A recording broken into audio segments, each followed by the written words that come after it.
Aku yakin dengan pendedahan dan ulasan artikel kali ini, Najib akan kepanasan, lompat-lompat meronta-ronta karena sakit hati dengan ulasan ini.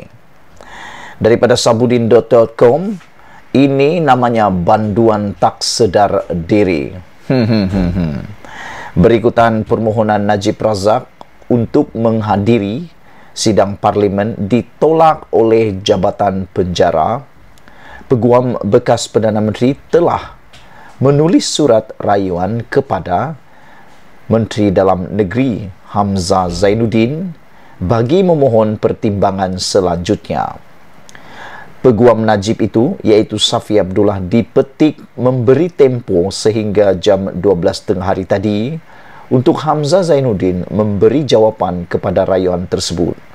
Wow, betapa mulia dan betapa agungnya Najib, betapa tingginya Najib, betapa elitnya Najib, kayangannya Najib ya. Sehingga kan begitu sibuknya Hamzah Zainuddin terpaksa perlu menjawab Najib dalam masa sehingga jam 12 tengah hari tadi. Sedangkan Najib kini sah banduan. Bayangkan hebatnya Najib boleh memberi kata dua kepada Hamzah Zainuddin yang adalah Menteri Dalam Negeri Malaysia. Bayangkan, Menteri Dalam Negeri boleh diberi kata dua oleh seorang banduan. Diberi sehingga jam 12 tengah hari untuk memberi jawapan kepada rayuan tersebut. Dan menjadi hairan apabila sekiranya tidak mendapat jawapan tersebut, beliau berkata, iaitu Peguam Najib berkata, tindakan undang-undang akan difailkan bagi membolehkan Najib hadir ke parlimen. Kegilaan apakah ini? Kegilaan apakah ini? Kegilaan apakah ini? Sebagai banduan yang kini merengkuk di penjara setelah didapati bersalah oleh 9 hakim. Ini bukan 1, bukan 2, bukan 3, bukan 4, tapi 9 hakim. Semua hakim yang mendengar kes Najib setuju Najib bersalah. Semua. Tidak ada satupun hakim yang tidak bersetuju atau menafikan. Semuanya bersetuju Najib bersalah penyelewengan dana RM42 juta dana SRC Internasional. Yang aku masih hairan, kenapa masih ramai tak percaya lagi? Padahal 9 hakim bersetuju sebulat suara semuanya, Najib bersalah dan harus dihukum. 9 hakim sehingga ke peringkat mahkamah paling tinggi sekalipun bukan saja membuat rayuan dan mengambil tindakan mahkamah suatu tindakan yang salah, bahkan memohon untuk hadir ke parlimen saja pun sudah dikira salah. Apakah Najib tidak sedar status dirinya sekarang ini sebagai pesalah dan banduan? Najib sepatutnya sedar. Beliau sekarang ini sudah hilang kelayakan sebagai ahli parlimen untuk hadir ke parlimen atau Dewan Rakyat. Menunggu pengampunan diraja dan semakan kehakiman tidak mengubah status Najib sebagai banduan dan boleh menjadikannya seolah-olah seperti rakyat biasa yang bebas dan merdeka. Aku suka dengan artikel ini, aku suka dengan perkataan ini. Tolong share video ini supaya orang tahu bahwa menunggu pengampunan diraja dan semakan kehakiman tidak mengubah status Najib sebagai banduan dan tidak juga menjadikan Najib boleh seolah-olah seperti rakyat biasa yang bebas dan merdeka. Beliau hanya boleh hadir ke mahkamah untuk kes perbicaraan saja. Itu pun dengan kawalan keselamatan oleh pihak penjara.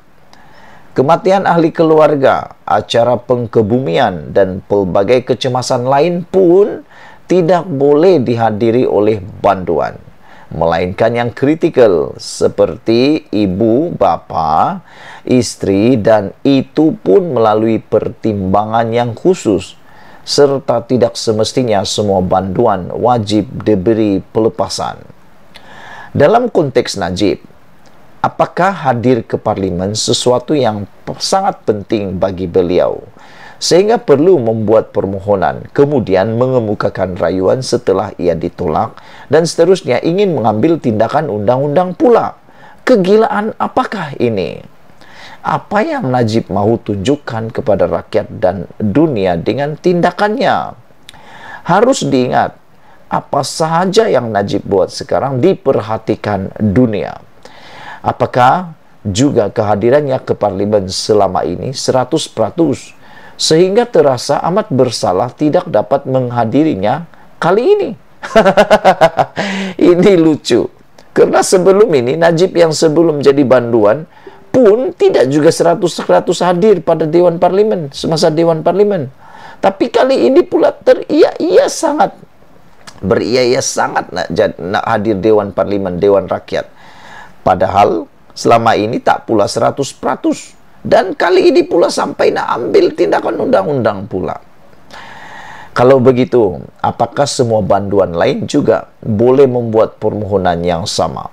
Misalnya untuk hadir ke majlis anak menerima ijazah, bapa saudara kahwin baru, dan majlis sukan anak misalnya. Dengan status sebagai banduan sekarang ini, bukan saja parlimen tidak lagi penting baginya, malah parlimen juga tidak lagi menganggap beliau sebagai penting. Ingat itu, tolonglah Najib, sedarlah sikit, sedarlah diri sikit. Jadi banduan pula bukan kerana kesalahan kecil yang seperti dilakukan oleh Najib ini. Najib melakukan kesalahan besar, bukan seperti mencuri telur ayam dan seumpamanya. Tetapi kerana kesalahan yang membuatkan negara kita Malaysia malu di mata dunia. Dengan itu, tak payahlah sekarang ini mengada-ngada nak tunjuk baik, minta hadir ke parlimen, konon mahu menunaikan tanggungjawab sebagai ahli parlimen.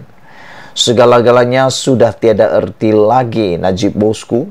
Duduk diam-diam di penjara dan bermuhasabahlah atas kesalahan masa lalu.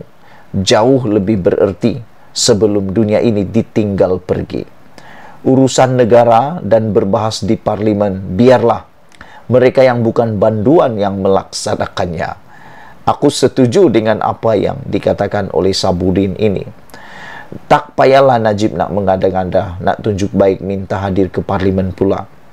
Konon nak mahu menunaikan tanggungjawab sebagai ahli parlimen. Kalau ia pun nak benar mendengar perbahasan dan sangat nak turut serta perbahasan tersebut, mohonlah pula yang paling lebih sesuai, mohon Zoom pula.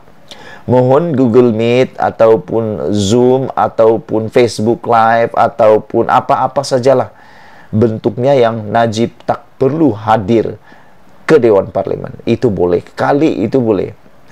Kenapa itu tidak dimohon pula? Tidak perlulah Najib keluar ke sini ke sana, menyusahkan pula para pengiring ataupun penjaga keselamatan daripada penjara. Urusan negara ni biarlah dibahas oleh ahli parlimen dan bukan banduan. Sekian dulu, jangan lupa tinggalkan komen anda yang munasabah yang paling bagus. Share video ini supaya semua orang tahu bahawa Najib perlu sedar diri.